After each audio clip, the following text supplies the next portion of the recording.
first down. The handoff to Marlon Mack. Huge hole, 50-yard line. He's at the 40, still going near sideline. He's at the 10. He's at the 5, and he will score. Touchdown, Marlon Mack. Touchdown, INDY.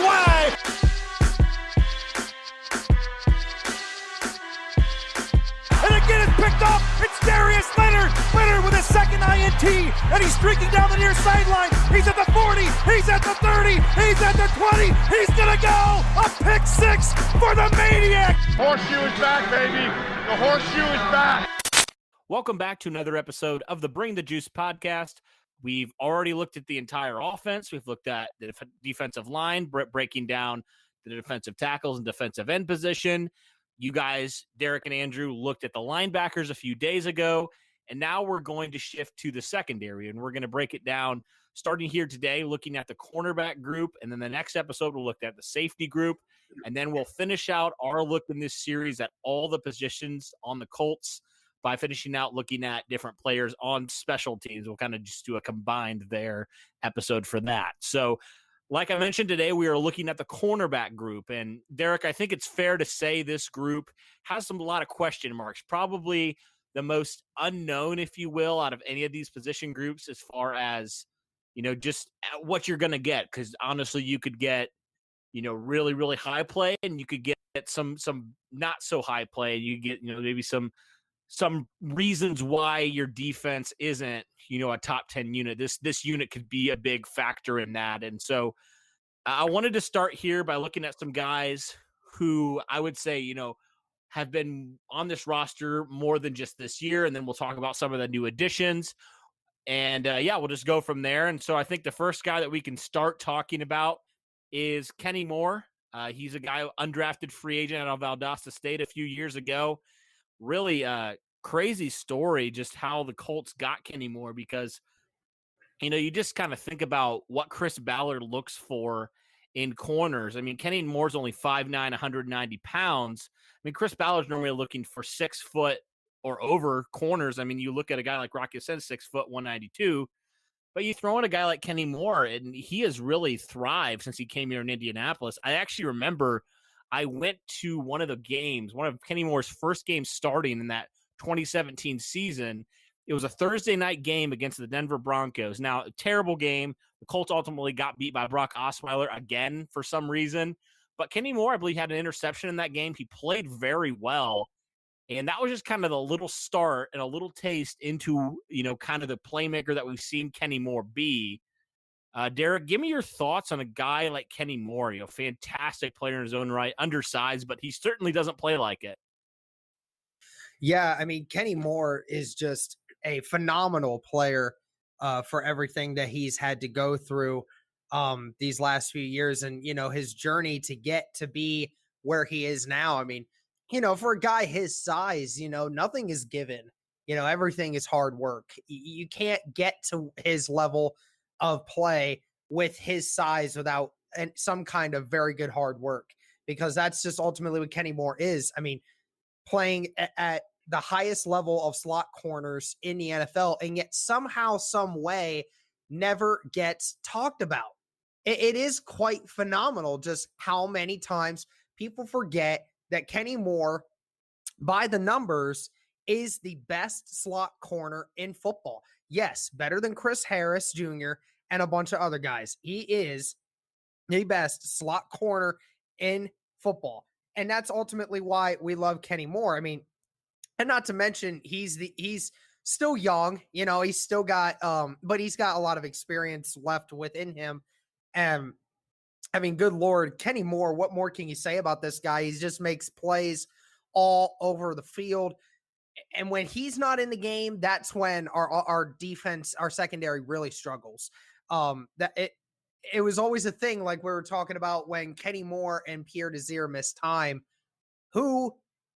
When did we struggle the most? We struggled the most when Kenny Moore was off the field, which ultimately a lot of people are going to now start saying we need to get Kenny Moore on the field a lot more often, because that's just going to help that secondary, especially if you think maybe we could go into some more man coverage this next year. But again, yeah, Kenny Moore, just for the incredible athlete that he is and what he does for this Colts secondary, giving them some kind of edge in that. especially against the Texans. I don't know what it is about the Texans that just seems to bring out the best in Kenny Moore. I mean, we got two players that seem to always thrive against the Texans. It's Kenny Moore and obviously remember T.Y. Hilton. So I don't know what it is about that team that really just makes Kenny Moore and T.Y. Hilton better. But yeah, Kenny Moore, just a phenomenal player, even while being undersized by most. Again, just doesn't get the recognition of the national media that he deserves. But anyone that knows Colts football knows how good this guy actually is, and really hope that he continues to play at the level he does for a while. Yeah, and Kenny Moore can do it all. You mentioned probably the best slot corner in the league. He can play a little outside if need be. He can sack the quarterback. He can do everything. And he's also a very sound tackler, which I think is something that's not talked about enough, especially at his size.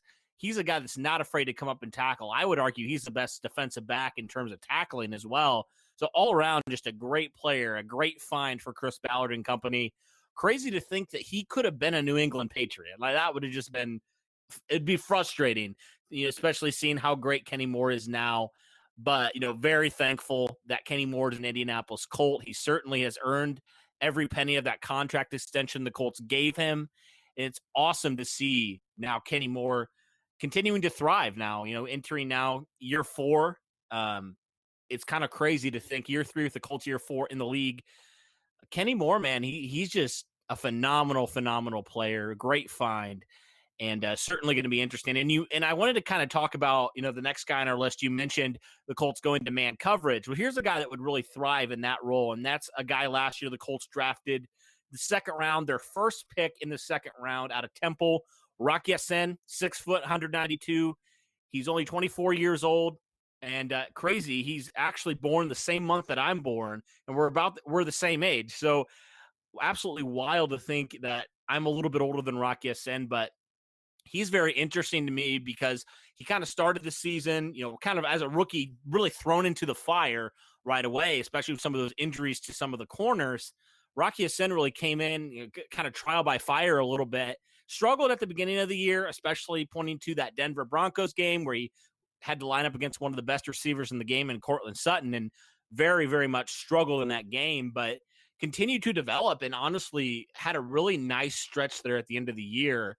And now he's entering year 2. He's, probably got a little bit better pass rush now to kind of help him. Give me your thoughts here on a guy like Rock Ya-Sin, Derek.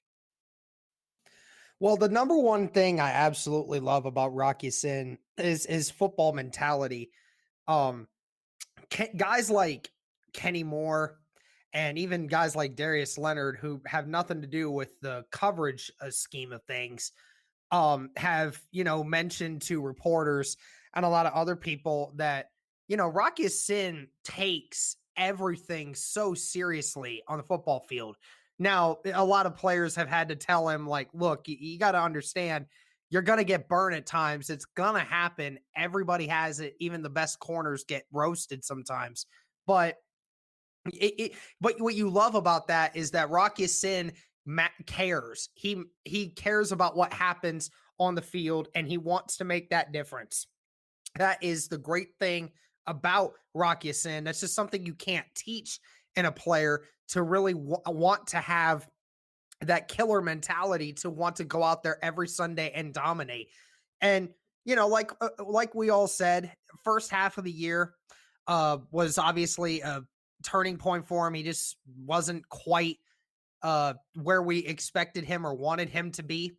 And then this is what obviously, Cody, you and I have been saying for the past few months. And this is what guys like Zach Hicks and a bunch of other guys at some other Colts sites have been saying for the last few months as well, that in that second half of the season, Rock Ya-Sin was a above average corner. I mean, he was one of the better corners in the NFL at the second half of last year. So, it's kind of one of those things where, he got better. And that's what we always kept saying is, people, you can't just judge a rookie corner right away off of the first 8 games of the season. If we did that for every single freaking player that we ever judged, ever, if you took every player at every position and said their first 8 games, they did trash, we would never have Peyton Manning. That's kind of something you need to remember there. Not everybody does amazing in their first 8 games of their career. I mean, it's just how it is. And Rock Ya-Sin, obviously, he took in all these lessons. He got better. And obviously, he's going to start learning now from guys like a Xavier Rhodes, guys who are going to know what it's like to be a part of a winning and a losing culture. Just guys that have been there, done that, and they're going to be able to nurture Rock Ya-Sin into that mindset that where we want him to go to. Rock Ya-Sin definitely is a strong cornerback, definitely plays physical, plays at the point of attack. He is ruthless, and that's what I like about Rock Ya-Sin going forward. You can obviously continue to teach him because he has the mentality that every cornerback has to have in order to be great. Now he just needs the skills to continue to progress. Yeah, he's tough in multiple ways. He's tough mentally and he's tough physically. I mean, there's a reason why he wore single digits at Temple. He's a tough guy, and he's very teachable, like you mentioned, which is huge and will bode well for him going down the line. And the next guy we can talk about here, taken in the same class later on in the 5th round, Marvell Tell out of USC. He actually is a physical freak when you kind of look at him. Marvell Tell, man, he was a safety when he was at USC. He's 6'2", almost 200 pounds. He's only 23 years old.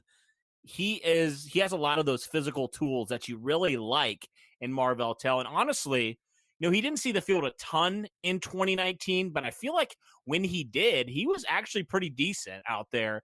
And we kind of saw him more in the preseason. We saw him in a few regular season games, but overall, he was a guy that was still continuing to learn the position. And it's to be expected. He wasn't expected to come in right away and be a top corner. I mean, he still had a lot to learn, but he certainly seems like he's a guy that's on the right track. And, maybe down the line can continue to develop into a really good, bigger corner for the Colts. It doesn't seem like a lot of times when you look at the Colts, they have like a lot of big corners like Marvell Tell. They don't have those body type, physical freak type of guys. I don't know the last time I've seen that from a Colts corner. Tell me what your thoughts are on a guy like Marvell Tell, who has all the talent in the world, but is still continuing to learn the cornerback position. Yeah, I mean, ultimately, you said it. It's just going to come down to more and more and more teaching. I mean, because, he's physically gifted, has the size, has the speed, has the intangibles to be able to do that. I mean, ultimately, I think his mindset is more the reason why he gets burnt on some things is because his mindset is always focused on trying to make the play, right? Not trying to make a play, make the play. And when you have that mentality as a corner, sometimes that can work in zone coverages, which is why, he fits well in the system because you can implement that on a specific zone. But when you're being told to guard man-to-man left on an island, that can really get you killed in today's NFL, especially with the way these receivers can run routes. It's absolutely incredible. So Marvell Tell, again, is just another guy that's just going to have to learn to be a little bit more patient in certain coverage, especially if he's left alone on an island. He's going to need to learn to be more patient. He has to get better with his mirroring skills, and I think his agility is something that we're going to have to continue to improve on as well, because his speed is fine, but I think he just gets burnt off of the agility too much. He just doesn't have that quick second step or that second gear to get back to a receiver that's trying to go all out. So, but yeah, again, like you said, Marvell Tell, still a young, inexperienced guy, but has the intangibles to be able to make himself into a starting corner at some point here in the future. Who knows what happens with Xavier Rhodes later down the road? No pun intended there. Yeah, if Marvell Tell gets better, continues to learn, gets even better, it could be a Rock Ya-Sin, Marvell Tell combo on the other sides. And then, you have obviously Kenny Moore in the slot. So, yeah, Marvell Tell's just another young guy that's just going to need to get more experience. But certainly has the ability to make a name for himself at some point soon. Yeah, and he will certainly have a couple guys now to learn from. And if the Colts brought in a few different free agents to have some experience at the NFL levels, a couple veterans. The first guy we'll talk about, you mentioned it, Xavier Rhodes. 8-year vet. He was with the Vikings. He's 29 years old. He's a bigger corner as well. He's actually 6'1", 218. So he's even a bigger corner. He's the biggest corner on the Colts roster by far. And he's 30 years old now. He just turned 30 not too long ago. He was 29 when the Colts initially signed him, but now he just turned 30. He's a guy that former All-Pro a couple years ago. The last 2 years have not been super kind to Xavier Rhodes, but the Colts feel like he has a chip on his shoulder and he has something to prove. But there is always that hesitation, especially kind of seeing, past, I think 30 is kind of the mark. And for an NFL player, especially at the corner position, where it's a very, speed is a huge factor into that. I think that, a position like corner past 30 is definitely kind of, when you see that and you see your team sign a player like that, you kind of are a little hesitant with that. So yeah, give me your thoughts on Xavier Rhodes. He has talent, obviously. He's been there before, but from a durability standpoint and also just, getting up there in age, what are your thoughts on a guy like Xavier Rhodes? Yeah, for anyone that is interested to hear our thoughts when the Colts first signed him, be sure to go check that video out when we actually did a breakdown of Xavier Rhodes when the Colts first got him back in. I think it was March. I think it was still late March, so it wasn't too long ago. But either way, yeah, Xavier Rhodes has some limitations. That is for sure. Again, being up there in age certainly doesn't help much. There has been times where he's been burnt in man coverage. A lot of people, whether or not you want to associate that with his injuries, I think you can make that argument. I think it probably did have something to do with it, to be honest. And I think, sometimes corners, when they have that instance with their legs and then they have things that are going wrong for them, sometimes that's just a mental lapse in them and they just kind of forget who they were. And I think that's what it was wrong with Xavier Rhodes for a year or two. But again, the Colts think they can really utilize him and what it is they're trying to get out of him. He is a very smart guy. He's a very intelligent guy. He's already taken that role of leadership in the secondary room. So it's good to see Xavier Rhodes already taking the initiative to be that vocal leader. And then you also have, and the fact that if you're going to try to get him to implement in zone, that's great because then you won't have to worry as much about him getting burnt as much in coverages because you won't be requiring him to go man to man with a lot of people. So that's, again, another good thing that the Colts are trying to get out of him because of Xavier Rhodes' intelligence. And I think a lot of people have kind of re-mentioned this, that, Xavier Rhodes rejoining his old cornerbacks coach, who was originally his cornerback coach in Minnesota when he was in his prime. I mean, that certainly helps. I'm sure that probably had something small to do with why Xavier Rhodes came to Indianapolis, because you get to go back to work and learn again under a guy that coached you before during your best years. So, I mean, that definitely is a good incentive. It's a good thing for Xavier Rhodes just to kind of know somebody. Xavier Rhodes, he came to Indianapolis for a fresh start, guys. I mean, ultimately, I think that's what this is. Whether or not you think he's actually going to get to the level that he was before, I think Cody and I both can agree here. And Cody, I want your opinion on this. Do you think that Xavier Rhodes will get back to the level that he once was? Because me personally, I don't think he will. Oh, I don't think he will. I think that it's so hard to say a player that struggled the last few years is all of a sudden going to become an all-pro. Like, it's just hard for me to say that for any player, especially given the age, given the injury history. I just couldn't. I certainly would like to see him do that. I think that would be obviously great for the Colts and great for Xavier Rhodes. But honestly, no. I can see him being an average to above average corner. That's probably about the ceiling, is above average corner at this point in his career. But certainly, Xavier Rhodes, if for some random reason you're listening to this podcast, please prove us wrong. Go be an all-pro this Please. next year. We would love nothing more than that to happen because, man, can you imagine that? I don't know the that would last be time amazing. the Colts have had an all-pro corner. Even 60% of what he once was, 60% of what he once was when he was an all-pro. I mean, even that's good. Even that's better than your average cornerback in the NFL. So, I mean, even if we can get 65, 70% out of Xavier Rhodes, what he once was, that is still a very good corner in this league.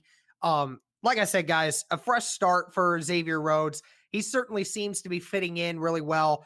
I don't doubt the locker room, how he fits in. I mean, he does seem like that vocal veteran that, you know, is what the locker room is actually needing right now.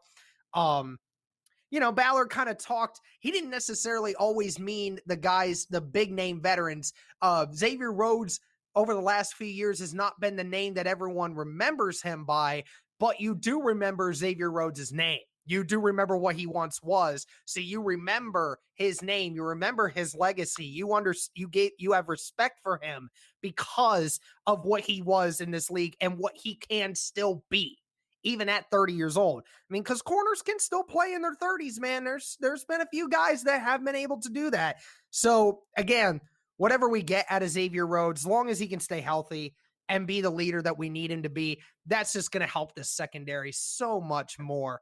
And I'm super glad to have him. Yeah, as long as he's not the Xavier Rhodes from last year or the Pierre Desir from last year, I'm good. As long as he's average to above average, I'm totally okay with that. I mean, I wouldn't expect really anything less at this point in his career. We certainly would love to see him, obviously, go back to that form, but I don't think that's honestly realistic. But prove me wrong, Xavier Rhodes. I would love for you to prove me wrong. Okay, we can move on to the next guy, another veteran the Colts signed. He's a 6-year veteran. He's going into his 7th season. He played 4 years with the Oakland Raiders, played 2 years with Cleveland. That's TJ Carrie. He's a guy that can play a little bit of slot corner as well, kind of back up Kenny Moore, the slot, that, you know, can play nickel dime corner for you. And I think this signing was probably the most underrated signing, and the signing that people just kind of brushed off a little bit, if you will, because you don't really know a ton about TJ Carrie. I mean, he's obviously doesn't have the pedigree of Xavier Rhodes, DeForest Buckner, Phillip Rivers, any of those guys. Was very much a low-key type of signing, but I honestly think it could be a very good signing, especially like we mentioned earlier in this podcast.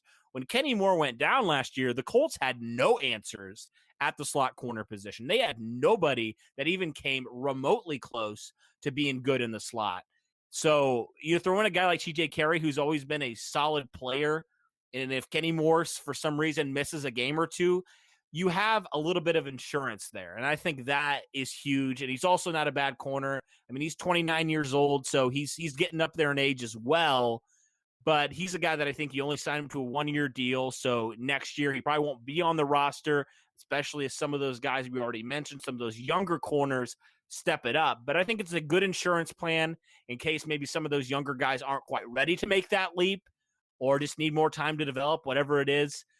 I like this TJ Carrie signing ultimately because it just adds more depth and more insurance in case one of your top guys goes down. Derek, give me your thoughts on TJ Carrie. Yeah, I felt TJ Carrie was a very underrated signing because he plays very well in the system that the Colts want. You got a lot of guys in free agency this year that the Colts wanted to have that were able to make tackles. I think the Colts on defense, a lot of these guys have take a pride in their ability to make tackles out in the open field. I think the Colts got a lot better at that last season. And the last few seasons, I think the Colts have gotten better at their open field tackling, especially from their corners. So TJ Carrie is definitely a guy who is very physical, is used to playing in zone coverages and is willing to put his body on the line to come up and make plays that are in the backfield. And that's what you want out of a guy like TJ Carrie, because we know that Kenny Moore does that. We know Xavier Rhodes has the ability to do that. And TJ Carrie's now doing that. Rock Ya-Sin, we know, definitely wants to do that. again, it's just a common theme for these Colts corners right now. We just want guys that are able to make plays in front of them and make tackles. And that's exactly what TJ Carrie brings. And especially for being on a veteran's minimum. Again, another solid depth piece that, is good for an occasional spot. So, and it's great for third down situations too. I think a lot of the third down and longs, the really long third down and longs that you think sometimes you get those screens. I think TJ Carrie definitely fits into a role of that nature. So, yeah, another great solid depth piece signing TJ Carrie, and I'm glad to have him here as well. And the last guy that we can look of note was a draft pick this year in the 6th round. The Colts traded away former 2nd rounder Quincy Wilson, and with that same pick, they acquired Xavier Rhodes out of Massachusetts. Completely different body type than Quincy Wilson. I mean, Quincy Wilson was, a bigger type. Xavier Rhodes is not that. He's only 5'10", 170 pounds, but he gives you a lot more stuff, a lot more versatility, on and off the field. Whether that be on special teams, whether that be actually in the base defense, whatever it may be, he's a guy that kind of provides a little bit of everything for you. And a guy that, like Quincy Wilson, could not contribute on special teams, he really can. And he's a guy that I honestly think has a good shot at making this final 53-man roster just because of what he could add in the return game. I mean, he ran a 4.2 40, very fast corner. And, he's small like Kenny Moore, but I think he plays bigger than he actually is, which is huge. I mean, if you kind of look at some of his tape from Massachusetts, he was out there making plays. This guy's a baller. And I think that just because he's out of Massachusetts, not playing the highest level of competition, that can kind of obviously dictate whether or not he's taken earlier. But 6th round pick, I mean, if he can contribute right away, that's a win for me. What are your thoughts on a guy like Xavier Rhodes, Derek? Yeah, I mean, Rodgers plays a lot of the same way that Kenny Moore does. Just has a knack for being able to get control of the ball somehow. It's just amazing when you look at some of the tape. He has a lot of ball hawking skills, which is good. And again, just his speed, the way he's able to turn his body and change direction is what really helps him be a corner. Obviously, you worry about him going up against taller wide receivers, which is why you never put him on one like a Julio Jones or even a Stephon Diggs or guys like that, because they're just too tall. They'll go up and get it over him. But his ability to keep up with people is what helps him. You're never going to burn this kid because he's just too fast. And that's the great thing about him. And I hope that we can use him at some point in the corner game. Maybe they might use him in the slot a little bit occasionally if something happens with Kenny Moore, because, a little undersized, he's fast, he has those instincts. I think he could do that. But what you're ultimately going to try and use him for right away is his ability in the receiving game. I mean, good Lord, this kid is fast and he's shifty. I mean, he's kind of, he's really, I think sometimes when you look at his best returns from college, he's very uncoordinated. If that makes any sense whatsoever.